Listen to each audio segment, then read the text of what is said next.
Alléluia. Alléluia.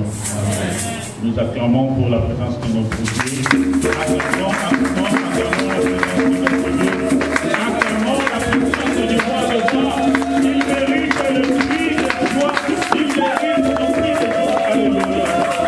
Alléluia. Alléluia. Alléluia. S'il vous plaît, je vous invite de vous mettre debout afin que nous lisions la parole de Dieu. Nous ouvrons la Bible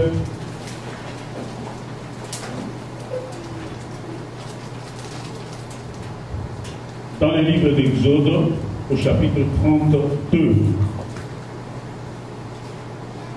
Chapitre 32, nous allons faire la lecture à partir du premier verset jusqu'au verset 8.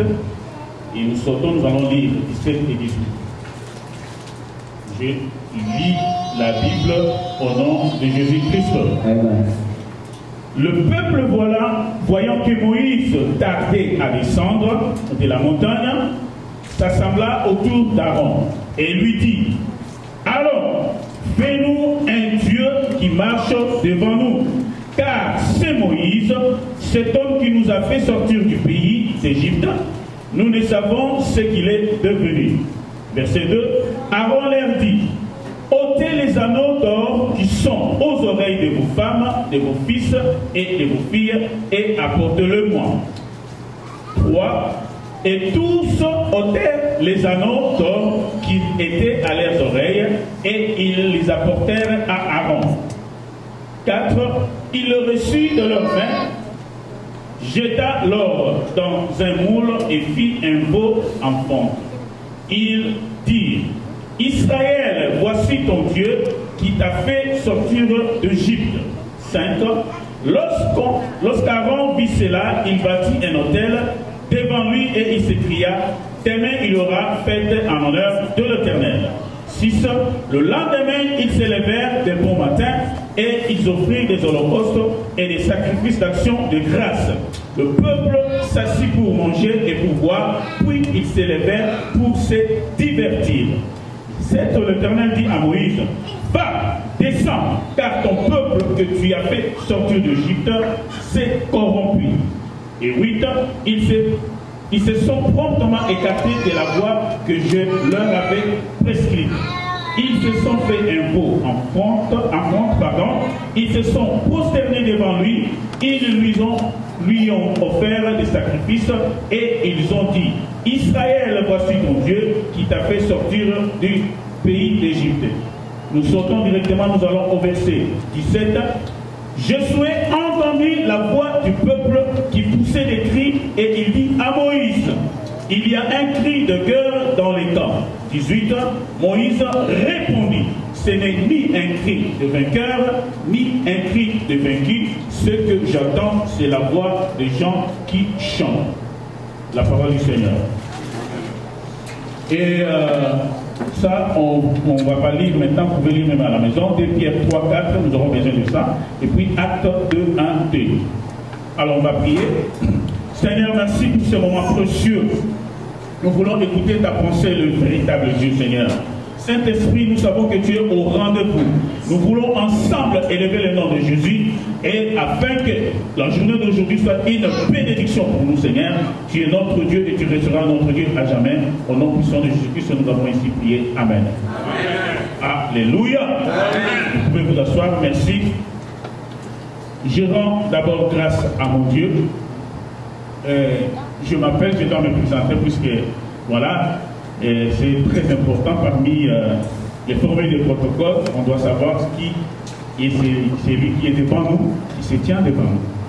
Voilà, je m'appelle Cipriano Mona. Je viens de l'Angola. Voilà, je suis marié à une jolie femme qui s'appelle Marceline Mancala. Et Dieu nous a bénis avec beaucoup d'enfants.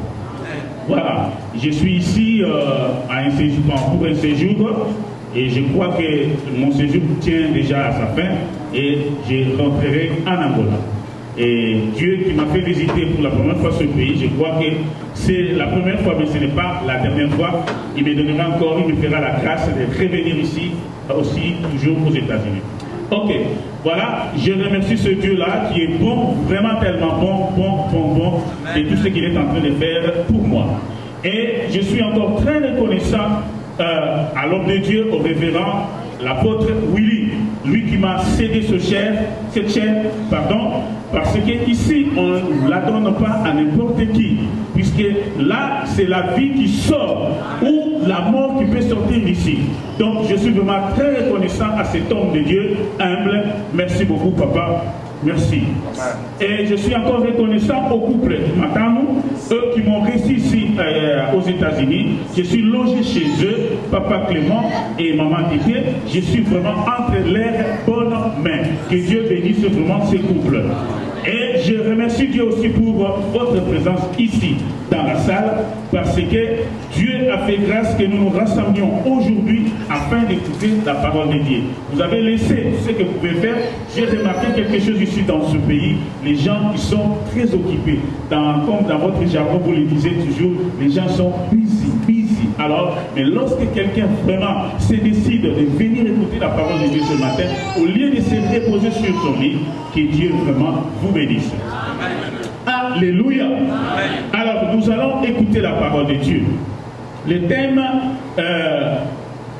dont je vous ai préparé aujourd'hui, nous allons parler de la sélection prophétique.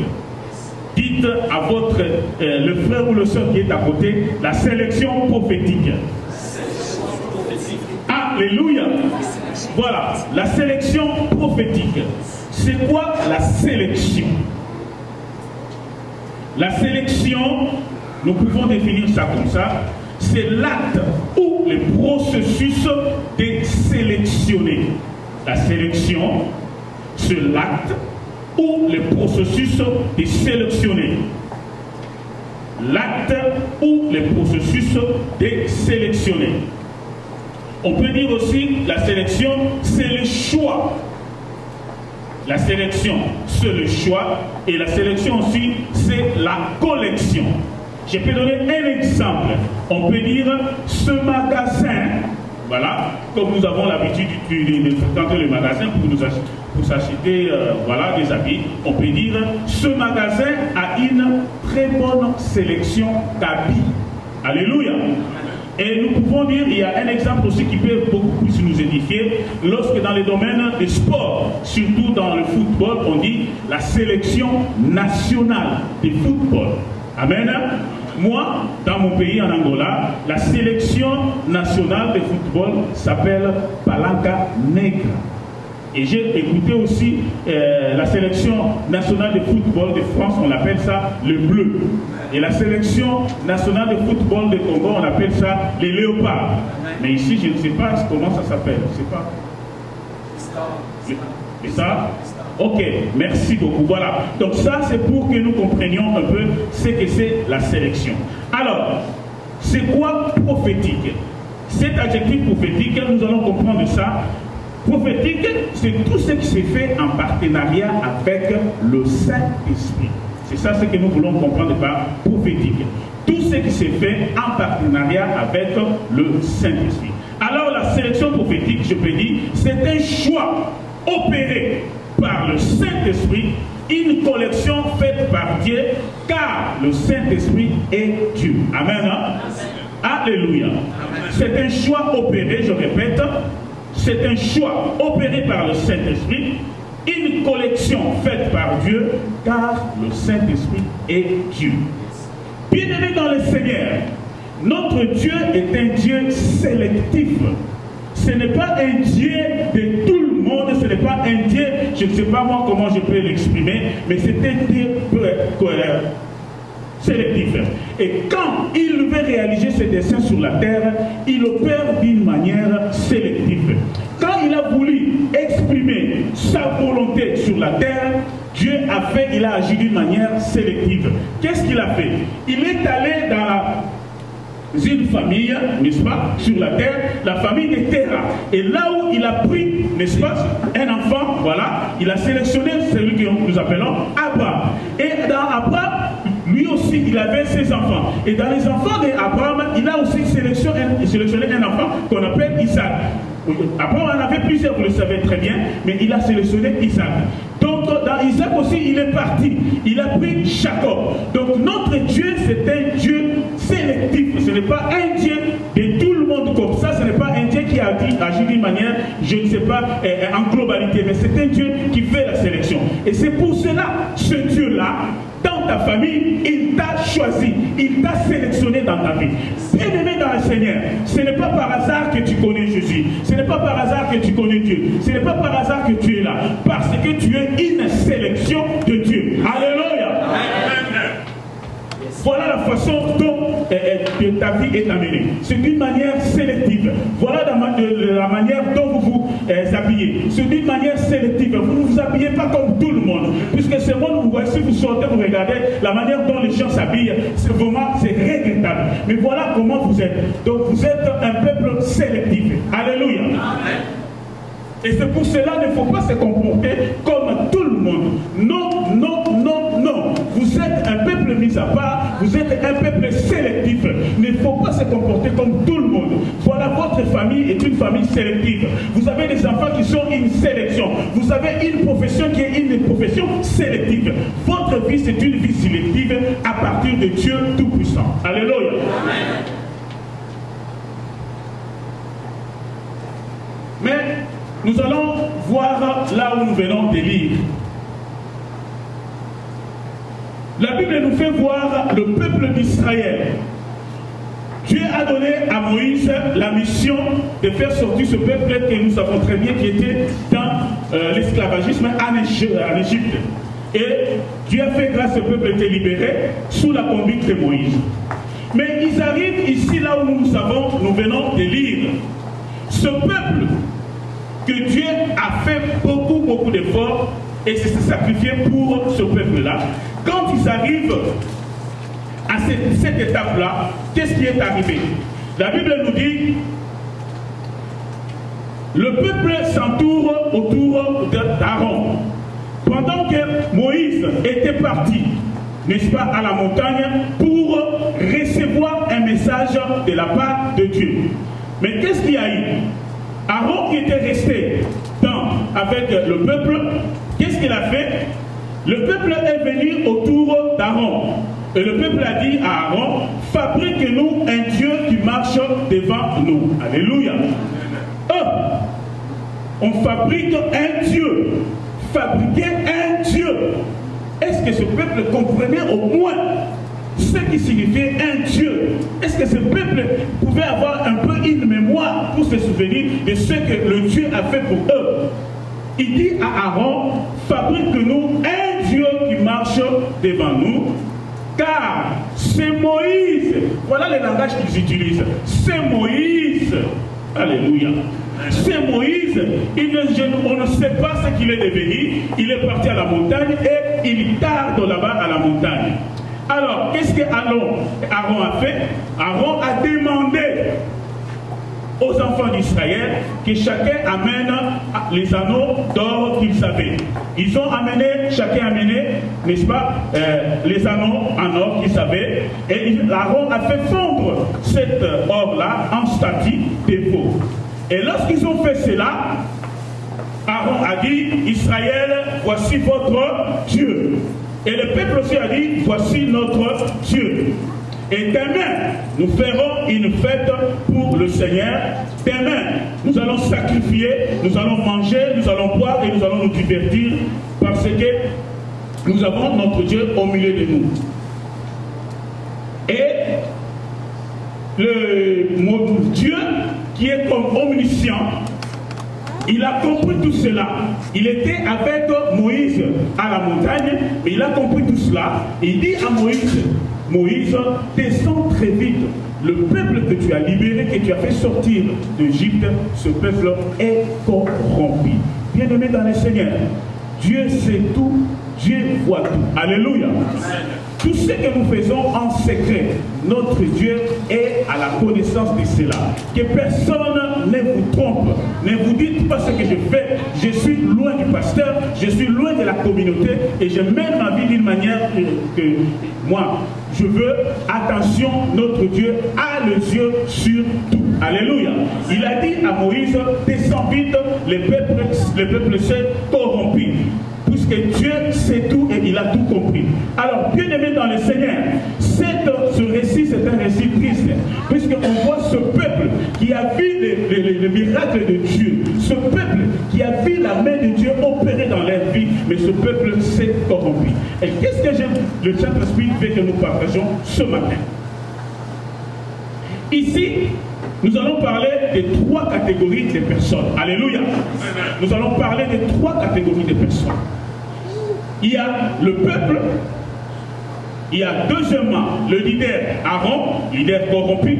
Et troisièmement, nous allons parler de Moïse, le leader qui a la révélation de Dieu. Alléluia. Alors, premièrement, nous allons parler du peuple. Qu'est-ce qui s'est passé avec le peuple? Le peuple voit que Moïse tarde à la montagne et ils viennent voir Aaron pour que Aaron fasse un Dieu pour eux. Bien-aimés dans le Seigneur, nous prenons ici Moïse type de Jésus. Moïse type de Jésus, et comme aujourd'hui Jésus-Christ est en train, les gens disent que Jésus-Christ est en train de tarder, et beaucoup de personnes se sont corrompues et se sont jetées dans des choses inutiles. Alléluia. Beaucoup de gens se sont corrompus. Pourquoi? Parce que Jésus est en train de tarder. Bien-aimé dans le Seigneur, Dieu n'est pas en train, ou le retour de Jésus-Christ n'est pas en train de tarder. Mais c'est quelque chose qui est programmé dans le calendrier de Dieu. Alors, le peuple d'Israël, qu'est-ce qu'ils ont fait? Ils sont venus voir Aaron pour lui dire que Moïse tarde et fait-nous un veau d'or. Mais nous allons voir, Aaron a amené le peuple à l'idolâtrie. Alléluia. Ce peuple-là, que je dis, la première catégorie de personnes, bien aimés dans le Seigneur, aujourd'hui dans les églises, ici je ne sais pas, je n'ai que 2 semaines ici aux États-Unis, mais là où je viens, bien aimés dans le Seigneur, il y a des serviteurs de Dieu qui ont des injonctions de la part du peuple. Alléluia. L'homme de Dieu prêche la parole de Dieu. Et ils ont même le courage de venir dire au pasteur: Pasteur, ces jours-ci, vous prêchez beaucoup sur le péché. Mais pourquoi vous prêchez toujours sur le péché? Il y a la bénédiction, il y a la prospérité, il y a beaucoup de choses. Mais vous prêchez seulement contre le péché, Pourquoi? Ce sont des choses vraies qui se réalisent. Bien aimés dans le Seigneur. Et ces hommes de Dieu-là, ils écoutent la voix du peuple et changent des messages. Il change des messages. Or, un homme de Dieu ne peut pas changer des messages au gré du peuple. Non, ce n'est pas ça. Ce n'est pas ça, ce n'est pas ça. Et le peuple vient. Il dit au pasteur comme ça: mais pasteur, il y a la prospérité. Il pasteur, mais vous ne pouvez pas prêcher le voyage, vous pouvez dire des histoires comme ça, les mariages et tout cela. Oui, la Bible parle de la prospérité, la Bible parle de mariage, la Bible parle de bénédiction, c'est bien. Mais nous devons aussi prêcher contre le péché, puisque nous devons avoir un évangile qui est équilibré. On va tout prêcher, on va tout prêcher. Il n'y a pas de choses qu'on va retirer là-bas, non. Puisque nous savons très bien, là-bas en Égypte, Dieu a ordonné de manger moi dans son entièreté. Voilà le peuple qui donne des injonctions aux hommes de Dieu. Le peuple qui vient auprès des hommes de Dieu, il dit des choses. Il commence à dire des choses aux hommes de Dieu. Et les hommes de Dieu aussi, ils obéissent à cela. Parce que cet homme-là, c'est un homme qui donne l'argent à l'église. C'est quelqu'un qu'on appelle partenaire à l'église, qui fait des dons à l'église. Et le pasteur est obligé de se plier devant sa volonté. Voilà ce qui se passe. Le peuple qui donne des injonctions aux hommes de Dieu. Comme il donne l'argent à l'église, comme il fait des dons à l'église, et il a 2 femmes, il ne veut pas que le pasteur prêche de cela. Non, on ne prêche pas ce que le peuple veut, mais on prêche ce que Dieu veut et on les transmet au peuple. C'est la volonté de Dieu qui est prêchée, et non la volonté du peuple. Le peuple doit écouter Dieu. Qu'est-ce que Dieu veut? Qu'est-ce que Dieu nous demande en ce moment? C'est ce que le peuple doit écouter. Et nous, nous allons renverser l'équation. Jamais. Alléluia. Ça, c'est le peuple. Le peuple dit à Aaron: fais-nous un Dieu. Le peuple a amené Aaron à pécher. Le peuple a amené Aaron à faire quelque choses que Dieu ne pouvait pas supporter. Ça, c'est le peuple. Actuellement, le peuple fait des bêtises. Le peuple de Dieu, soyons conscients devant notre Dieu. Soyons conscients devant notre Dieu. Ce n'est pas à nous d'édicter notre Dieu. Ce n'est pas à nous d'amener notre Dieu dans notre volonté. Mais nous devons obéir à la volonté de Dieu. Alléluia. Alléluia. La Bible dit, le peuple a bu et a mangé. Et après avoir bu et après avoir mangé, qu'est-ce qu'ils ont fait? Ils sont tombés dans le divertissement. Dans le divertissement. Alléluia. Ils ont bu et ils ont mangé. Ils sont dans le divertissement. Bien-aimés dans le Seigneur, dans le pays d'où je viens, les gens souffrent à manger. Ils n'ont pas à manger. Ils n'ont pas à boire. Ils manquent même, je ne sais pas moi, donc ils vivent dans une disette. Mais, et cet effet-là, le fait de manquer, des fois leur pousse à aller chercher Dieu. Alléluia. Il leur pousse à chercher Dieu. Et ces gens-là, lorsqu'ils vont à l'église, ils ont cette révélation-là de Dieu. Et quand ils cherchent Dieu, les jours où Dieu va le bénir, quand il sera par exemple ici aux États-Unis, il croira qu'ici aux États-Unis, c'est fini. Dieu n'est pas là. Puisque j'ai à manger, j'ai à boire, j'ai la voiture et j'ai tout cela, c'est fini. Or, dans ce moment-là, qu'est-ce qui viendra? C'est le divertissement. Le divertissement, c'est le symbole de la distraction. Et il ne va plus reconnaître ce Dieu-là. Il tombe dans la distraction. Il commence à mener la vie de tout le monde. Or, nous sommes un peuple sélectif. Nous sommes un peuple mis à part. On ne peut pas avoir le comportement de tout le monde. Alléluia. Et nous devons voir bien la révélation que nous avons de ce Dieu-là. Ce n'est pas seulement un Dieu qui donne à manger, ce n'est pas seulement un Dieu qui donne à boire, ce n'est pas seulement Dieu qui donne les habits, ce n'est pas seulement le Dieu qui fait voyager. Non, c'est un Dieu avec qui nous allons rester éternellement. Puisque la promesse ne termine pas ici sur terre. Et la promesse est que nous allons vivre avec lui éternellement. Et nous devons avoir cette pensée à nous. Vous voyez, vous savez pourquoi les gens, des fois, lorsqu'il a des difficultés, ils se donnent la mort, ils s'empoisonnent. Pourquoi? Parce qu'ils ont la vision seulement de la terre. Or, pour nous, ici sur terre, nous sommes des voyageurs, nous sommes des passagers. Mais notre cité, c'est là, à la présence de notre Dieu. Amen. Alléluia. C'est ça le peuple. Le peuple est en train de nuire à l'église de Dieu. Le peuple est en train de nuire aux serviteurs de Dieu. C'est ça la catégorie des peuples.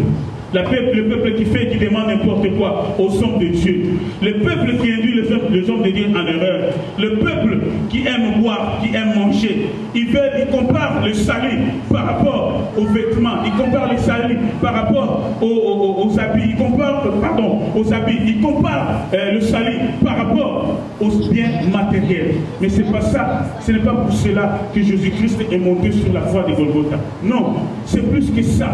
C'est plus que ça. C'est plus que ça. C'est pour cela que Dieu nous interpelle ce matin. Le peuple de Dieu, vous ne pouvez pas être esclave de biens matériels. Non, vous ne pouvez pas être l'esclave de biens matériels. Les biens matériels, ce sont des bénéfices. Ce sont des choses que Dieu nous donne. S'il nous donne, amen. S'il ne donne pas, amen. Ça dépend de lui. Mais nous allons toujours rester attachés à notre Dieu. Alléluia. Ça, c'est la première catégorie, le peuple. Et la deuxième catégorie, c'est la catégorie des leaders comme Aaron. Des leaders corrompus. Leader qui a déjà perdu, qui n'a plus la révélation. C'est un leader qui est malléable. C'est un leader qu'on peut utiliser n'importe quelle manière. C'est un leader idolâtre. Bien-aimé dans le Seigneur. Leader Aaron, un leader corrompu. C'est un leader qui accepte n'importe quoi. Chez nous là-bas, le leader Aaron, un leader qui a perdu la pensée de Dieu. C'est un leader qui fait n'importe quoi dans l'église de Dieu. C'est un leader qui est attaché aux choses, par exemple, comme de miracles. Qui est un leader qui ne parle que de miracles, qui est un leader qui ne parle que des choses du monde. Il n'a plus la révélation de Dieu. Il n'a plus la révélation de Dieu. Pour Pour eux, là en Angola, il y a même des leaders de l'église. Ils vendent une bouteille d'eau qu'on a là-bas, je ne sais pas, de 33 centilitres là-bas. Et cette bouteille d'eau-là de 33 centilitres, on le vend à $100.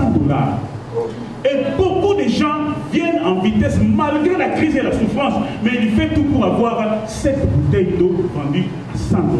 Bien aimé dans les Seigneurs, quel niveau de criminalité! Et les gens viennent, ils achètent la bouteille d'eau en disant que cette bouteille d'eau, c'est une bouteille d'eau de miracle, bouteille d'eau de la bénédiction, bouteille d'eau qui fera de grandes choses dans votre vie. Ça, c'est insulter l'œuvre cruciale que Jésus-Christ a fait sur la croix de Golgotha.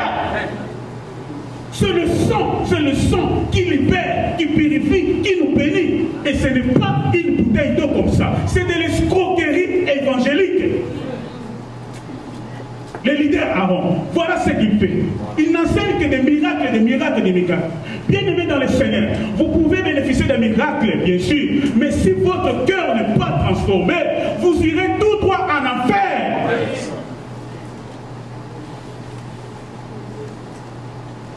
Leader Aaron, lui-même il est corrompu, il interprète mal la parole de Dieu et voilà, il entraîne toute une foule. Il veut l'amener, n'est-ce pas, à l'enfer. Leader Aaron, voilà ce qu'il fait des peuples de Dieu. Le peuple que Dieu, Jésus-Christ a acheté, a racheté par son sang, par la souffrance. Voilà ce qu'il fait de ce peuple-là. Il manipule ce peuple-là comme il veut. Venez voir des miracles. Venez voir des miracles. Il y a même ce qu'on appelle des couvertures prophétiques. Alléluia. Quelle abomination. Si vous achetez cette couverture, vous allez à la maison, vous vous couvrez toute la famille. C'est la grande bénédiction. Et les gens avec l'ignorance, ils vont très vite acheter cela. Leader Aaron. Leader Aaron. Voilà ce que vous faites du peuple de Dieu. Leader Aaron. Voilà ce que vous faites du peuple de Dieu. Vous amenez le peuple à l'idolâtrie. L'idolâtrie, comme vous le savez, c'est amener une chose ou une personne au même niveau que Dieu. Notre Dieu, comme la Bible dit, c'est un Dieu jaloux. Il n'aime pas être comparé à n'importe quelle chose. Jamais. Les gens aiment le miracle de Dieu. Au lieu d'aimer celui qui fait des miracles, mais eux, ils aiment des miracles.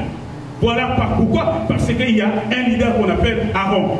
Leader Aaron, tu es responsable de ces âmes qui vont se perdre.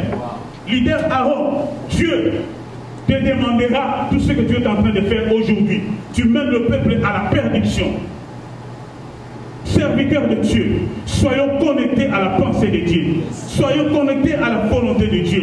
Les biens matériels ne peuvent pas diriger nos cœurs afin que nous prenions le peuple de Dieu comme des contribuables, comme des gens qui vont nous donner de l'argent afin que nous nous enrichissions. Non! Même dans le monde, on condamne l'enrichissement qui est illicite. Et à côté de plus forte raison, notre Dieu. Voilà ce que le leader Aaron fait. Le leader Aaron, il s'en fout de Dieu. Il fait n'importe quoi avec le peuple de Dieu. Ils font n'importe quoi avec le peuple de Dieu. Puisque c'est lui qui dirige.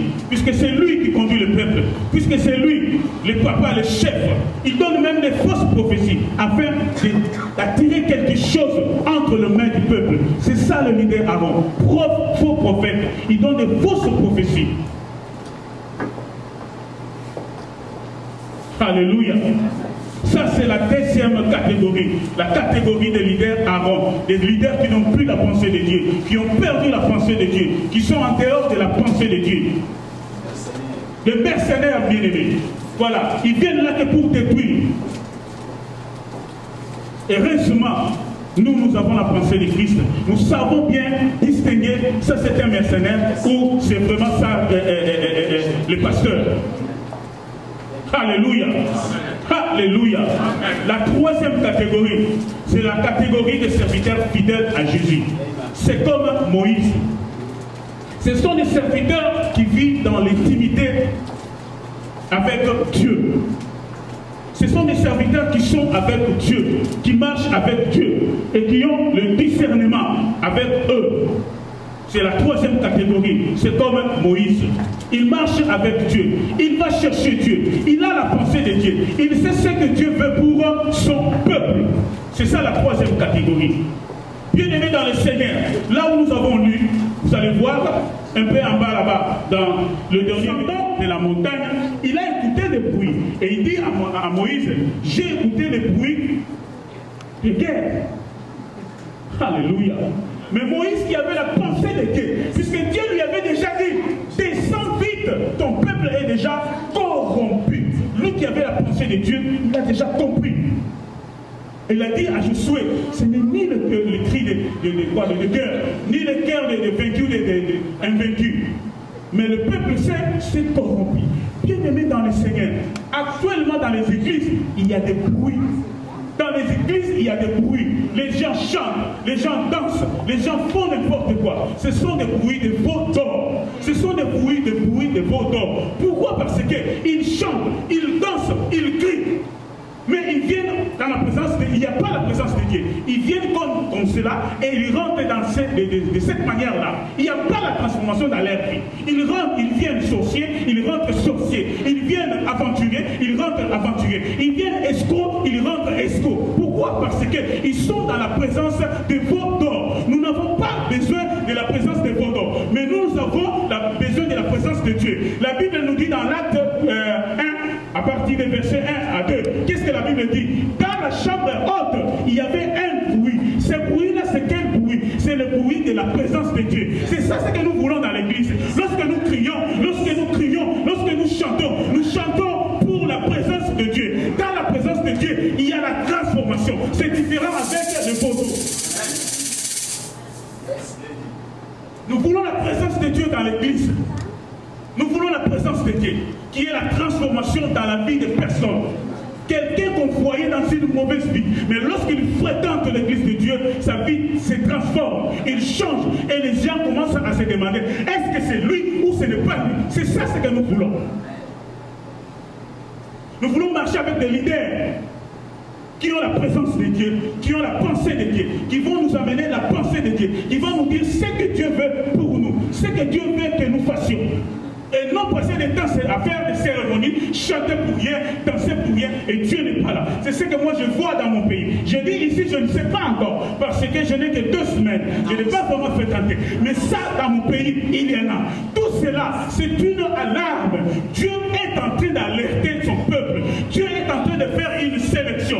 Vous êtes de quel côté? De ce peuple-là qui est corrompu avec Aaron, ou vous êtes de ce côté de Moïse, le peuple qui est connecté avec Dieu, qui ont la pensée de Dieu et la volonté de Dieu. C'est le moment de la sélection, bien-aimés dans le Seigneur. Jésus revient bientôt. Ça, ce n'est pas de l'utopie, c'est de la réalité. Jésus revient bientôt. Si vous êtes distrait, vous resterez. Jésus revient bientôt. C'est l'heure du soir. L'heure du soir. L'heure à laquelle nous devons rentrer à la maison chez notre papa. C'est l'heure du soir. Dieu est en train de rassembler son peuple. Dieu est en train de mettre son peuple ensemble. La trompette est en train de sonner. Dieu est en train de rassembler son peuple. Dieu est en train de rassembler son peuple. Jésus ne tarde pas. Jésus ne tarde pas. Jésus ne tarde pas. Jésus ne tarde pas. C'est comme un homme qui a vu une femme. Il dit, moi je t'aime. Oui, il aime cette femme-là. Mais avant de présenter cette femme-là à sa famille, avant de présenter cette femme-là à son papa, il va d'abord voir le caractère de cette femme. Comment la femme parle, comment la femme marche, comment la femme s'habille. Si son papa il va dire, non ma femme, c'est pas comme ça. Mon papa n'aime pas de tels habits. Mon papa n'aime pas que la femme soit ici. Mon papa n'aime pas que la femme parle comme ça. Non, ce n'est pas comme ça. Il va corriger, il va arranger. Afin que le jour il va présenter la femme devant son papa. Et le papa va dire, voilà vraiment cette femme que j'ai voulu pour toi. C'est le travail que Jésus est en train de faire maintenant. Jésus est en train de nous arranger, de nous préparer, de faire tout pour que nous paraissons bons devant son papa. Puisque la fiancée que le papa attend, c'est une fiancée qui est sans tache, ni ride, ni quelque chose de semblable.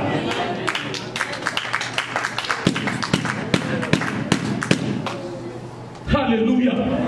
Alléluia. Amen. Dieu est en train de préparer son peuple et réunir son église, l'église universelle. Peuple de Dieu, soyons attentifs. Soyons attentifs à la voix de Dieu. Tout ce que nous sommes en train de voir, il faut avoir un œil de faire la lecture prophétique des événements qui nous entourent maintenant au monde. Et cela s'écarte avec ce que notre Seigneur a dit. Et cela s'écarte avec ce qui se trouve dans la Bible. Bien-aimés dans le Seigneur, nous sommes aux États-Unis. Nous venons de loin où la vie est tellement différente par rapport à ici.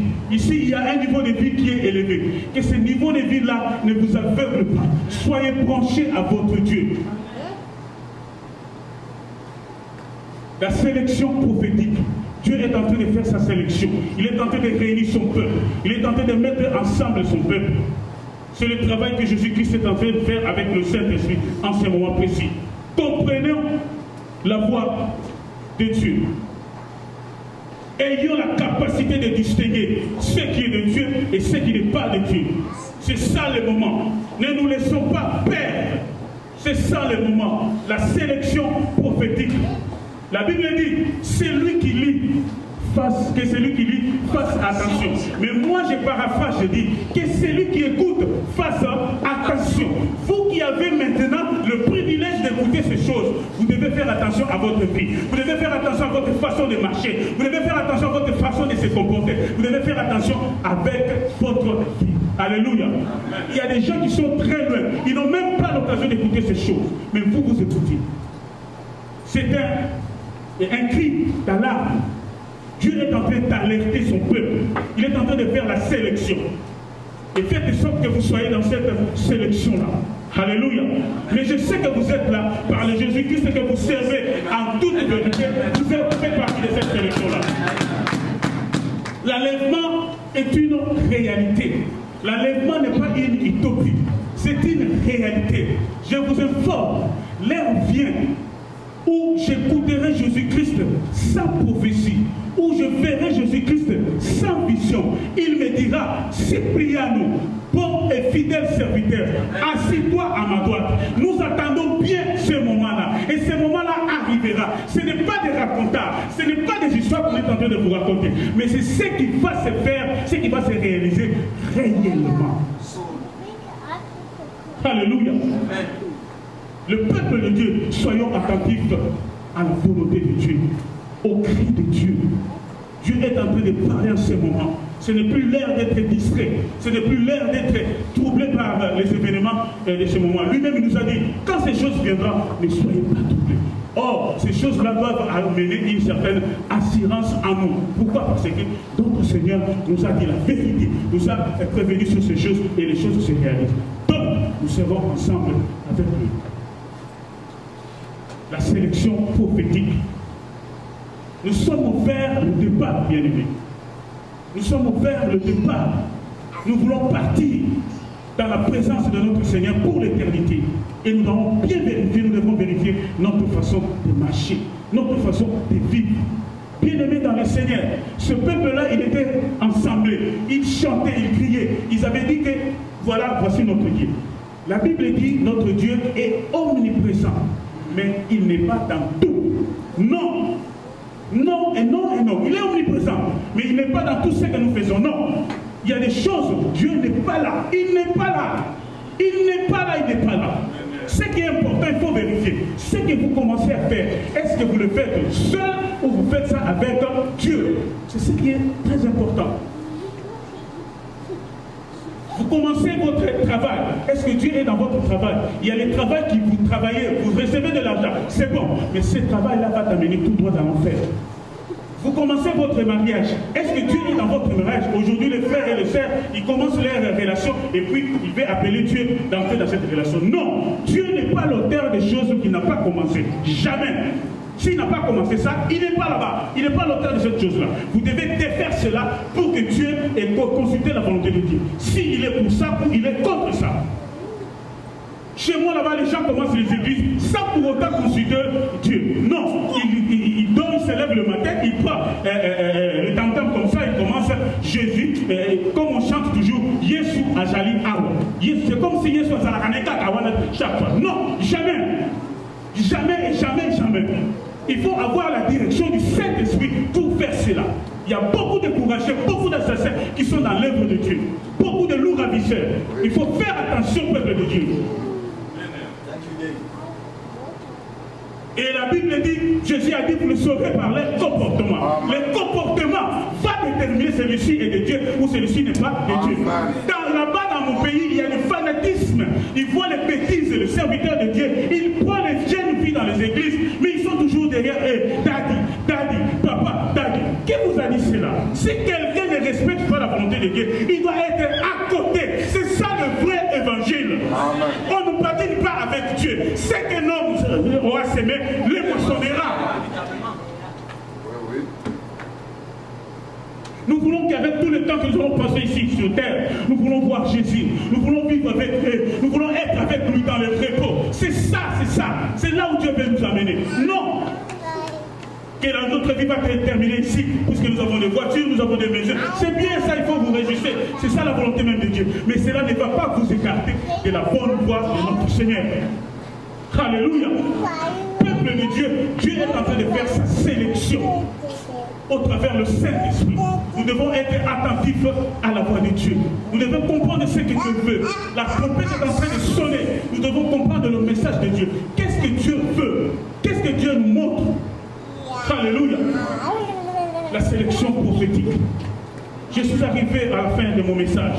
Et je vais vous dire en guise de conclusion. Cette époque où nous vivons, c'est une époque difficile. Une époque difficile. Moi, qui suis arrivé pour la première fois aux États-Unis, moi je croyais que peut-être la vie ce sera comme la vie des anges. Mais je vois aussi, les gens qui sont aux États-Unis, ils ont aussi leurs difficultés à eux. Ils ont aussi leurs difficultés à eux. Et je conclus, Jésus, qui est très important, et en Afrique, et aux États-Unis. Peuple de Dieu, gardez l'inspiration de Dieu, gardez la volonté de Dieu, saisissez ce Dieu-là, et vous allez faire la distinction dans votre vie. Que Dieu vous bénisse. Amen.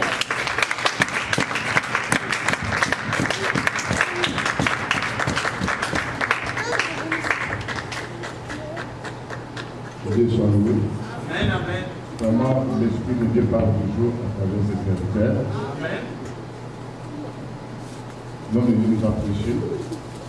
Il a dit qu'il devait avoir le discernement. De connaître les vrais serviteurs, les vrais enfants de Dieu. Vous savez qu'il y a des cris.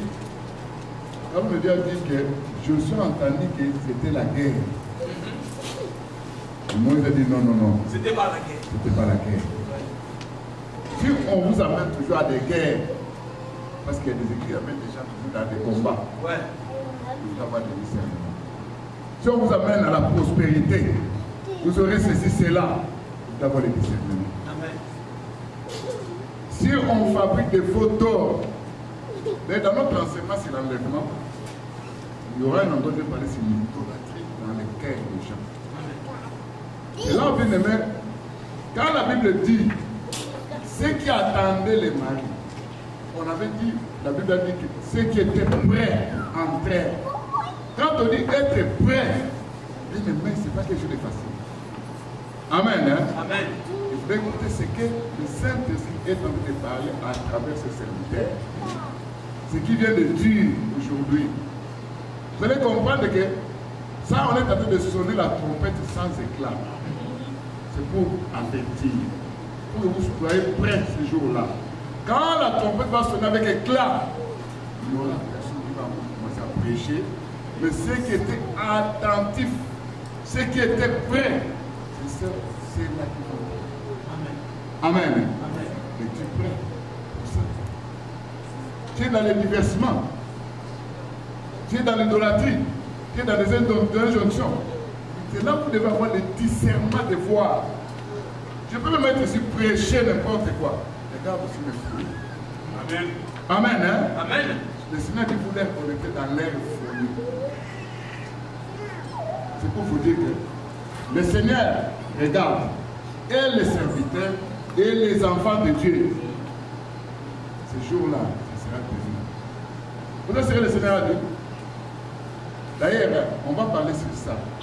Et le Seigneur dit que si les serviteurs qui ont vu que les maîtres tardaient à venir, ils commençaient à battre, il verra dans une église où un certain nombre de battre les gens. On va expliquer ça, parce que c'est un peu la boucle pour l'interpréter. Amen. Amen. Hein? Amen. Que Dieu bénisse le nom de Dieu. Amen. Hein? savez, nous sommes dans une ligne qu'on est en train de suivre toujours. L'église sera enlevée. On doit se préparer en fonction de ça. Ce n'est pas le temps de la distraction. Ce n'est pas le temps qu'on commence à prêcher. Tu auras le mariage, tu vas avoir ceci, tu seras béni. Bien aimé, ça, c'est quand on est en Afrique. Mais si on prépare les gens pour l'enlèvement, c'est ça la mission de l'église. Amen. Hein? Parce que l'église sera enlevée. La Bible dit que sans tache, ni ride, ni quelque chose de semblable. Et le Seigneur dit, notre Père Céleste, pour l'avènement du Seigneur, il doit sanctifier le corps, l'âme et l'esprit. On va faire la différence de ces trois choses. En fait que ce jour-là, quand tu vas rater, mon mot, tu sauras que mon Dieu péché.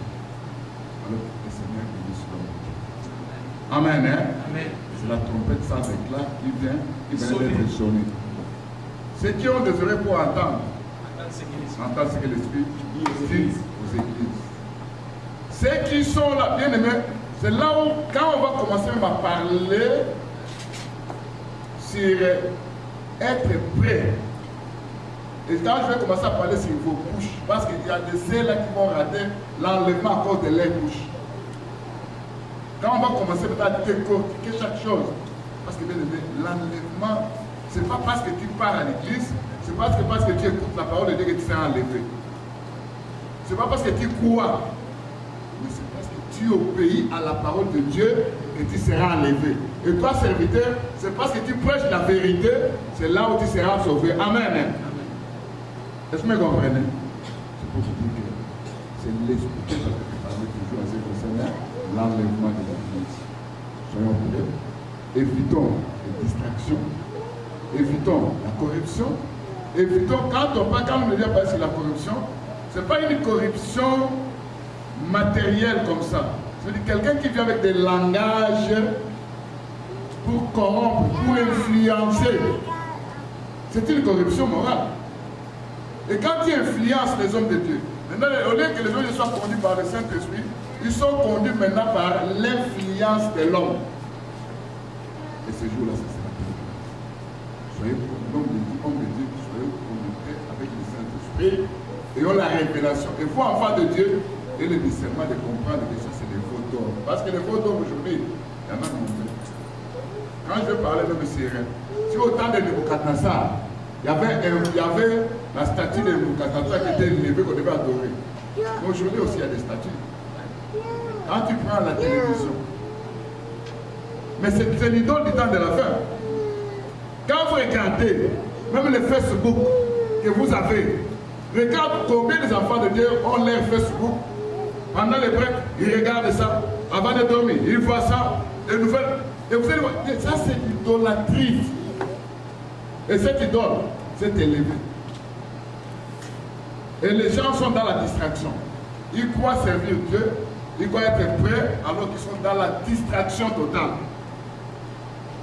Des fois, on prie, il y a un message qui se prie, il ouvre d'abord ce sujet, il regarde. Il fait de m'envoyer le message. Il retourne. Des fois, il coupe même. C'est ce que vous faites. C'est pas vrai? C'est vrai, papa. Amen. Hein? Mais c'est cette idole-là qu'on appelle Facebook. Vous croyez qu'il y aura encore une statue qui va s'élever quelque part, va élever? Non, non, non, non, le diable est toujours présent. L'esprit qui était chez Nebuchadnezzar, c'est ça même l'esprit de l'idolâtrie de la télévision aujourd'hui. Où vous regardez, il y a des femmes qui se promènent nues. Et là-bas, c'est un de Marie. Hein? On regarde là-bas, du matin au soir, il y a mon enfant qui suit toujours le catch. Et je dis que cet esprit de catch, on appelle ça, même l'esprit de football, on appelle le dieu des ballons. C'est ce qui fait que les gens doivent être dans le ballon. Amen. Hein? Toi, sois prêt. Écoute le Saint-Esprit. Ne sois pas dans la distraction. Alors que tu verras. Amen. Hein? L'homme de Dieu a dit, tu vas passer. Amen. Hein?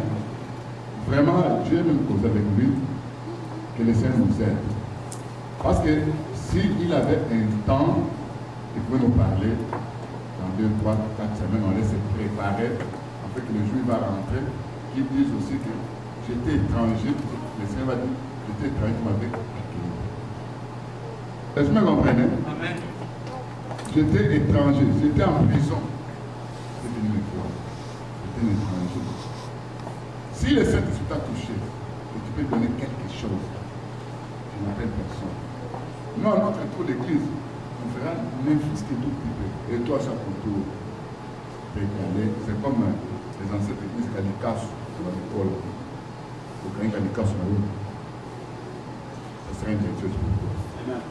Amen. Hein? Il va aller le dimanche prochain. Si le Seigneur t'a touché, ami, on peut faire quelque chose. Tu peux appeler. On ne peut pas payer.